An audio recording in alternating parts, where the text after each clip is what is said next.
Is this the police? Please come immediately. I have something urgent to discuss. On my wedding day, I was in an accident. My much-anticipated marriage to my beloved Chase. I had been looking forward to this day for months. Thankfully, it wasn't a major accident, but I had to be hospitalized for examination, leading to the cancellation of our wedding. I was incredibly frustrated and found myself hating the other party involved in the accident. They insisted it was my fault and demanded money. While at the hospital for a report to the police, I reviewed the dashcam footage and heard a shocking conversation between Chase and my mother-in-law, Marissa. I couldn't believe it. I immediately reported it to the police. My name is Frederica. I'm 30 years old. I usually work in an office. I met Chase 3 years ago. He was a regular at a bar I went to with my friend Alicia from work. I'm usually shy and don't typically drink with strangers, but that day I was drunk after drinking for a long time. I don't remember clearly, but at some point, I started talking to Chase, who was sitting next to me. We ended up drinking with Chase, Alicia, and the bartender David until the morning. By the time we left, I felt as if we had been friends forever. We exchanged contact information that day and started going out drinking together frequently after work. I'd often go to the bar with Alicia, and before I knew it, I became a regular. We'd barbecue, go on trips, and it felt like I was back in my college days. Spending so much time together, I began to develop feelings for Chase. He might be a bit crude at times, but he always made us laugh with his sharp wit. Whenever we talked about going on a trip, he was the one to arrange hotels and transportation. It didn't take long to fall for Chase, who was both funny and dependable. At that time, I didn't know what Chase thought of me. I was afraid to express my feelings to Chase, worried it might ruin our friendship among the four of us. So I kept my feelings to myself, not even telling Alicia. Months passed as we continued our regular outings. One day, as we were all drinking, Alicia suddenly announced, "Frederica and Chase should date too. It's obvious you both have feelings for each other," she said. I never thought Chase liked me, so I was blushing and speechless when Alicia said that. Alicia always knows everything. Chase laughed and said, "I like you, Frederica. Will you go out with me?" As he reached out his hand to me, I nodded and held Chase's hand. I felt like I was in a dream and started to cry. "Wow, Frederica is crying," exclaimed Alicia, and everyone laughed. We successfully started dating that day. Afterward, the four of us hung out less, and I spent more time with Chase. Every day with Chase was filled with happiness. We traveled to various places and created many memories. Around the time we were about to celebrate our 3rd anniversary, Alicia and David announced they were getting married, and I was as happy as if it were my own. We planned to celebrate by going out for drinks, but Chase said he had to work late and ended up not coming. I waited until late at night, but he never showed up. I started feeling that Chase was becoming distant and cold. "I waited for you yesterday. It was a celebration. You could have at least shown your face," I told him over the phone the next day. "It's work. Can't be helped. I've sent my congratulations," he replied coldly. I began to think about my future with Chase. Of course, I loved him, and despite his coldness, he could still be the funny and reliable man I fell in love with. Maybe it was just a rough patch. However, I was turning 30 and thought that if we weren't going to marry, maybe it was better to break up than to continue a stagnant relationship. A few months later, Chase suddenly became kind again. Maybe it was just a rough patch after all, and I felt relieved. "It seems we might have been going through a rough patch recently. How about we go on a trip on the next long weekend?" I suggested. Chase seemed to think the same and was happy. "Of course, it's getting cold, so let's go skiing," he replied, and we discussed where to go. Once we decided on the location, Chase had already arranged the accommodations and transportation, just like the first time we traveled together. It made me feel nostalgic. I was looking forward to the trip more than anything. On the day of the trip, we stayed at a hotel and went sightseeing. Laughing with Chase, I enjoyed a relaxed time and realized again how much I loved him. That night, as we drank together, we reminisced about everything since we'd met. Life has been so fun since I met Chase, I thought sincerely. Then I want to make more memories with you. "Frederica, will you marry me?" Chase asked, reaching out his hand to me. Without hesitation, I took Chase's hand. It was just like when we started dating, and so we decided to get married. Just imagining our married life ahead made me incredibly happy. After deciding to marry, there was so much to do, like greetings and wedding preparations. It was busy.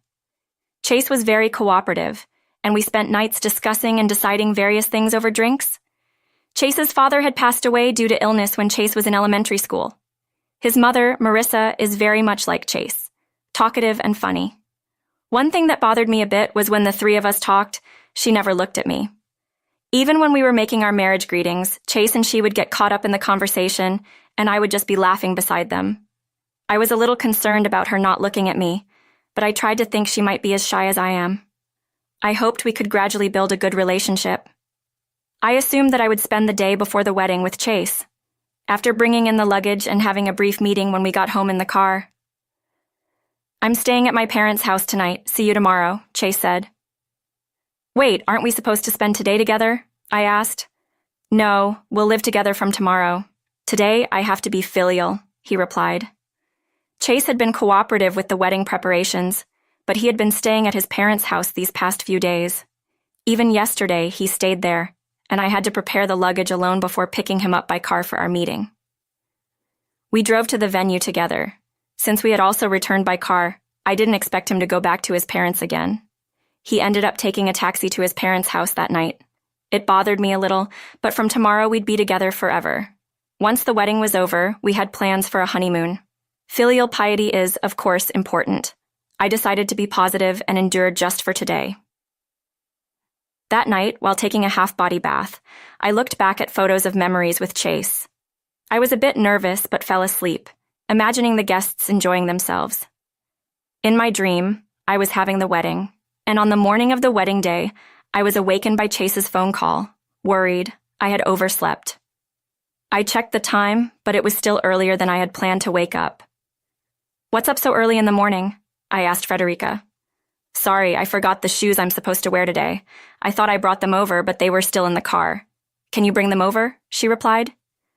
Despite being pushed by Chase's rush, I said, "What? I can't drive today because of the alcohol. I'll take a taxi." "No, Mom's driving back home. She doesn't drink, so don't worry about that. It's already arranged," he said, half asleep and not wanting to talk any further. "All right, talk to you later," I replied. The wedding venue was about a 20-minute drive away. I sometimes drove, and if Marissa was going to take the car back, I wouldn't have to worry about the return trip. Chase seemed in a hurry, so I reluctantly proceeded with the preparations. I checked multiple times for any forgotten items and confirmed Chase's belongings in the car. To avoid traffic, I left home a bit early. Today was an important day. I drove more carefully than usual to the venue. Just a short distance from the venue, the car next to me suddenly tried to change lanes. Startled, I braked, but before I knew it, I had collided with the other car. I had never experienced a traffic accident before and was so shocked that I barely remember the moment of impact. All I remember is feeling a huge shock throughout my body. I was in pain, but fortunately, I was conscious. The other driver was a young man. "Hey you, that was dangerous. I'm going to demand compensation," he yelled at me. I thought to myself, who was the dangerous one here? I didn't have the energy to argue back. He didn't seem to be injured. "Please call the police. Please," I managed to say. He appeared to be calling the police. Soon, both the police and an ambulance arrived. Before I knew it, I was crying. I could hear the other driver telling the police it was my fault from a distance. I knew I needed evidence, so I mustered all my strength to take out the SD card from the dash cam and put it in my pocket. "I have a wedding to attend later today," I remember telling the paramedics repeatedly, though I don't remember much. The next thing I knew, I was on a hospital bed. "Frederica, are you okay?" I heard Chase's voice and opened my eyes. "Yeah, I'm okay. What about the wedding?" I asked. "It's been called off. You've been in an accident after all. We can always do it another time," Chase replied. At that moment, I burst into tears. "It's okay not to have the wedding today. Being healthy is more important. You'll need to stay a few days for tests," he comforted me. But he seemed sadly calm about the wedding being called off. I couldn't help but wonder if Chase really felt nothing about canceling the wedding. I had broken a rib and had some bruises, but because I hit my head, I needed further tests. After Chase left, Alicia called me. "Frederica, are you okay? I heard from Chase. If you need anything, I'll bring it to you," she offered. "Alicia, thank you. I'm a bit sore, but I'm okay." "Can you bring my laptop?" I asked, suddenly feeling the need to check the dashcam footage. Your laptop? Okay, I'll bring it right away." Alicia seemed surprised, but agreed. Alicia lived nearby, and within 20 minutes, she and her husband arrived at my room. "Frederica, I'm so glad you're safe," Alicia said, hugging me while crying. Seeing her face, I started crying too. I was so happy to have friends who cared about my safety, but it made Chase's calmness all the more concerning. "Here's your laptop," Alicia handed it to me, and I pulled out the SD card from my clothes and played it. The accident was clearly recorded. "What is this? This is too dangerous." Alicia was angrier than I was. "That guy blames me for the accident. I have to submit this evidence to the police," I told her. We talked about what happened during the accident and how the wedding was called off. I felt down, but talking to Alicia and her husband made me feel a bit better. The video from the SD card continued to play in the background, and I didn't notice until an unbelievable conversation between Chase and Marissa started playing. It was from the day before the wedding. "This is where my junior is going to ram into us. I told him to really go for it, so it should be fine," Chase said. "Chase, you're clever. This means we're getting money, right?" Marissa replied.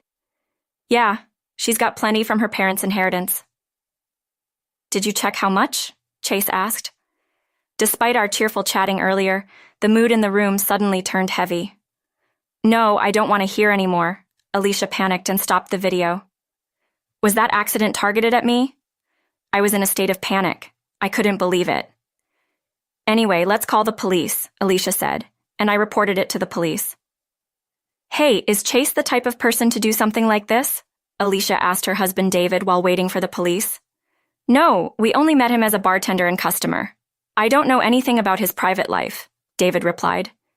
Indeed, we had hung out a lot, but none of us really knew about Chase's upbringing or the life he had led.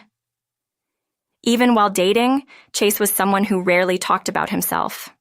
Minutes later, the police arrived, and I showed them the video. I explained the situation of the accident and expressed my desire for a thorough investigation. The police took the SD card with them. After the police left, Chase entered my hospital room. "Hey, Alicia's here too, Frederica." "That's good." "I brought your things," Chase said nonchalantly. "Take your things and get out now. I don't want to see your face. I'm calling off the wedding. This is an engagement breakup," I cried out loudly to Chase. "What? Are you emotionally unstable because of the accident?" Chase looked confused. Quickly, Alicia said, "It seems like she's really shocked by the accident. She's been like this for a while. Can you leave her today and we'll talk later?" "All right, I'll leave for now. And let's talk when things have settled," Chase said, and left the room easily. I wanted to confront him more, to ask him why he had such a conversation with Marissa, and to hope he'd deny it. But the police had asked me not to say anything to Chase for now, as it might hinder the investigation. Overwhelmed by emotion, I ended up crying out loud. Alicia managed to cover for me. I explained the situation to the hospital, got my room changed, and made sure Chase would not be allowed to visit.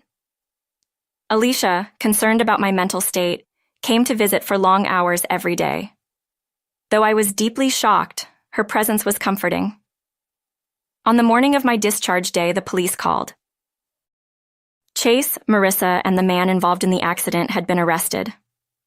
I was flooded with a mix of emotions I couldn't quite understand and cried with Alicia, who came to pick me up. According to the police, Chase and Marissa were after the inheritance I received from my parents, who died in an accident 4 years ago. As I had no siblings, all of it had come to me. The shock had been so great that I couldn't recover for a year. It was Alicia who started taking me out to cheer me up. The inheritance was substantial, but I hadn't touched it at all. I had drunkenly mentioned it once while we were all drinking. Initially, while Chase might have been after the inheritance, he genuinely came to care for me and thought of marrying me. But as our relationship continued, his interest waned, and he wanted to break up. However, breaking up with me meant he could no longer access the inheritance. Chase had lived a flashy life in his youth, and Eric, who caused the accident, was one of his junior friends. In the past, Chase and Marissa had been caught for a similar scam involving an accident, but it had been dismissed due to insufficient evidence. They planned to enact the same scheme on our wedding day to get money from me. The plan was for me to be severely injured, the wedding never happening, leading to an eventual breakup, and then they would pressure me for the inheritance and compensation. Hearing that they also planned to fabricate evidence of infidelity to claim alimony in the case of engagement breakup was terrifying. The one mistake Chase made was forgetting to remove the SD card from the dash cam. The original plan was to have removed it. Hearing everything, I was relieved that we hadn't submitted the marriage registration. My injuries were minor, but given the severity of the crime, Chase wouldn't be leaving prison anytime soon. After discharge, I stayed with Alicia and her husband until I recovered. "Frederica, let's eat steak together today," Alicia said. I was so grateful for her. Normally, I wouldn't have been able to recover from such a shock, but with her help, I was enjoying my days. We visited my parents' grave together. I am grateful to them for giving me a strong body and wonderful friends. I prayed and thanked my parents. I haven't touched the inheritance yet. My injuries have significantly healed, and soon I plan to start living alone near Alicia's house.